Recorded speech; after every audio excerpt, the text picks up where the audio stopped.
ஜிப்ரீல் அலைஹிஸ்ஸலாம் இறை தூதருக்கு 5 அறிவுரைகளை சொன்னார்கள். எப்படி வேண்டுமானாலும் வாழ்ந்து கொள்ளுங்கள், ஒரு நாள் இந்த உலகத்தை விட்டு பிரிந்து விடுவீர்கள் என்ற எண்ணத்தில். யாரை வேண்டுமானாலும் நேசித்துக் கொள்ளுங்கள், ஒரு நாள் எல்லோரும் உங்களை விட்டு பிரிந்து விடுவார்கள் என்ற எண்ணத்தில்.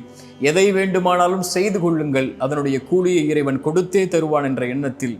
ஒரு இறை நம்பிக்கை கொண்டவனுடைய மதிப்பு இரவு வணக்கத்தில் இருக்கிறது. கடைசியாக இறுதியாக சொன்னார்கள், ஒரு மனிதனுடைய இறை நம்பிக்கை கொண்டவனுடைய கண்ணியம் என்பது யாரையும் அவன் சாராமல் வாழ்வதில்தான் என்று.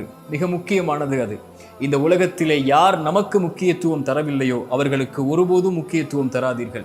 யார் உங்களுடைய வார்த்தைகளுக்கு செவிமடுக்கவில்லையோ அவர்களிடத்திலே ஒருபோதும் உங்களுடைய வார்த்தைகளின் நேரத்தை கொடுக்காதீர்கள்.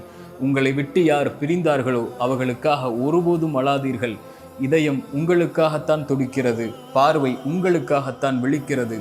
உங்களையும் உங்களுடைய இறைவனையும் மட்டும் சார்ந்து வாழுங்கள்.